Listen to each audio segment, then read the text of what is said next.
जय Jagannath. Welcome to UGPG simple math. Recently SSB Odisha PGT mathematics exam conduct हुआ था और उसका आंसर की आ चुका है, जिसका लिंक आपको डिस्क्रिप्शन बॉक्स पे मिल जाएगा। हमारे रेफरेंस के हिसाब से लगभग सारे क्वेश्चन के आंसर की एकदम सटीक है, और जो जो क्वेश्चन के आंसर की हमारे आंसर के साथ मैच नहीं हुआ वो सब अभी हम लोग आगे डिस्कस करेंगे। So let's get started. तो क्वेश्चन नंबर 1 पे यहाँ पे ये गिवन था, ये डिफाइन किया था set of all non zero real number को इससे डिनोट किया गया है यहाँ पे।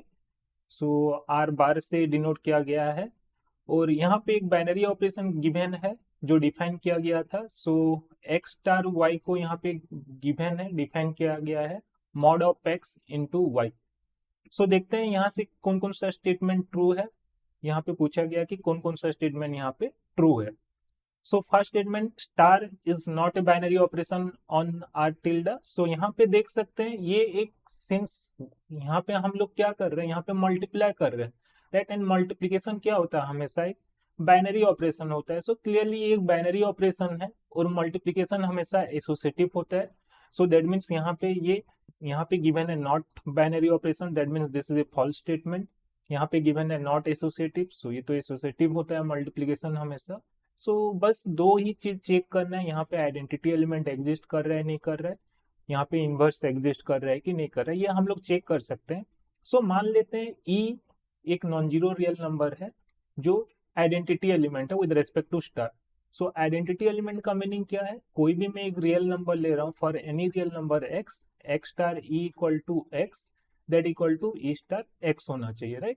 तो यहाँ से हमें क्या पता चल रहा है, एक्स स्टार ई को हम लोग कैसे डिफाइन किए हैं, mod of x into E equal to X, that is same thing as mod of e into x. So this is true for every real number, right? So यहाँ से हम लोग देख सकते हैं, सपोज x का वैल्यू मैं एक बार 2 लेता हूँ, सो 2 लेता हूँ तो ये ट्रू होगा, जो हम लोग को एक इक्वलिटी मिला है यहाँ पे, that means 2 into two modulus of 2 into E equal to क्या होगा, mod of E into 2। So यहाँ से हमें क्या पता चल रहा है, 2 कैंसिल होने के बाद mod of e equal to e मिल रहा है।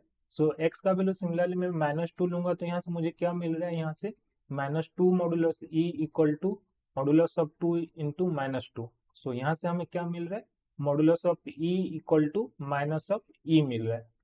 सो एक ऐसा नॉन जीरो रियल नंबर आप लोग मुझे बताओ जिसका ये कंडीशन सेटिस्फाई कर रहा होगा।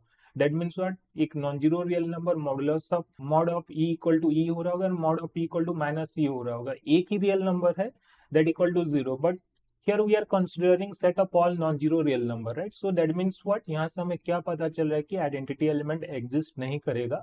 So that means this would be the answer, but जो आंसर की पे इसका आंसर गलत था, आंसर डी था। सो यहाँ पे हम लोग फर्दर डिस्कस कर सकते हैं डी के बारे में। सो यहाँ पे पहले हमें पता चल गया कि आइडेंटिटी एलिमेंट एग्जिस्ट नहीं कर रहा है। सो आइडेंटिटी एलिमेंट एग्जिस्ट नहीं कर रहा है, तो अभी हम लोग इनवर्स के बारे में कैसे करते हैं, इनवर्स कैसे निकलते हैं, कोई भी एक नंबर का सपोज ई मान लेते हैं आइडेंटिटी एलिमेंट होता है यहाँ पे, तो इनवर्स कैसे निकलते हैं, x star y equal to e होगा। सो पहले हम लोग को क्या पता होना चाहिए, आइडेंटिटी एलिमेंट एग्जिस्ट करेगा तब हम लोग बोल सकते हैं इनवर्स मिल रहा है कि नहीं मिल रहा है। और सेकंड स्टेटमेंट है, हमें पहला स्टेटमेंट ही हम लोग का फॉल्स हो गया, आइडेंटिटी एलिमेंट ही नहीं मिल रहा है। दैट मीन्स व्हाट, अभी इनवर्स एग्जिस्ट कर रहा है नहीं कर रहा है वो हम लोग कुछ कंक्लूड नहीं कर सकते। दैट मीन्स इनवर्स एग्जिस्ट कर रहा है वो भी एक ट्रू स्टेटमेंट है, इनवर्स एग्जिस्ट नहीं कर रहा है that is also a true statement. That means D is also a true statement, right. Like from logic, if p is a false statement then p implies q, and q true या false जो भी हो, conclusion is true always, right? So from there we can conclude that d is also true.